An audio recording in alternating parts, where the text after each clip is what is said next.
Hi hello ನಮಸ್ಕಾರ ರೀ. ನಾನಿಲ್ಲಿ ಗಿನ್ನ ಹೆಂಗೆ ಮಾಡೋದು ಹೇಳ್ಕೊಡ್ತೀನಿ. ಸ್ಪೆಷಲಿ ಗಟ್ಟಿ ಗಿನ್ನ ಅಲ್ರಿ, ತೆಳ್ಳಗಿರೋ ಗಿನ್ನ, ಚಪಾತಿ ಕೂಡ ಮತ್ತು ಕುಡಿಯೋಕೆ ಆಗುವಂಥ ಗಿನ್ನ ಹೆಂಗೆ ಮಾಡೋದು ಹೇಳ್ಕೊಡತ್ತೀನಿ. ಮೊದಲಿಗೆ ಇಲ್ಲಿ ನಾನು 1 ಲೀಟರ್ ಹಾಲು ತೊಗೊಂಡೇನಿ.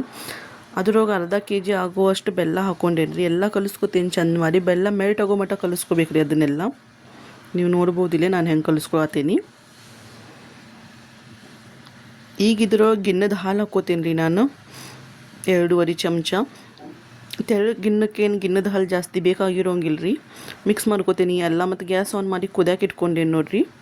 ಗ್ಯಾಸ್ ಆನ್ ಮಾಡೋ ವಿಡಿಯೋನ ನಾನು ಮಾಡ್ಕೊಂಡಿಲ್ಲ ನೋಡ್ರಿ. ಇಲ್ಲೇ ಹೆಂಗೆ ಕುದಿಯತೈತಿ ಗಿನ್ನ. ಭಾರಿ ಟೇಸ್ಟ್ ಆಗ್ತೈತಿ. ಕುಡಿಬಹುದು ಇದನ್ನು. ಮತ್ತು ಚಪಾತಿ ಕೂಡ ರೊಟ್ಟಿ ಕೂಡ ತಿನ್ಬಹುದು. ಚಂದವಾಗಿ ಕುದಿಸ್ಕೋಬೇಕ್ರಿ ಇದನ್ನು. ನೋಡಿರಿ ಇಲ್ಲೇ ಕಾಣತೈತಿ ನೋಡಿರಿ. ಎಲ್ಲ ಹೋಗೈತೆ ರೀ ಸೈಡಿಗೆ. ಕುದಿಯತೈತಿ ಚಂದಮ್ಗೆ. ಭಾಳ ಟೇಸ್ಟ್ ಆಗ್ತೈತಿ ರೀ. ಒಂದು ಸಲ ಮಾಡಿ ನೋಡಿರಿ ಮತ್ತು ಕಮೆಂಟ್ ಹೇಳಿರಿ. Thank you for watching.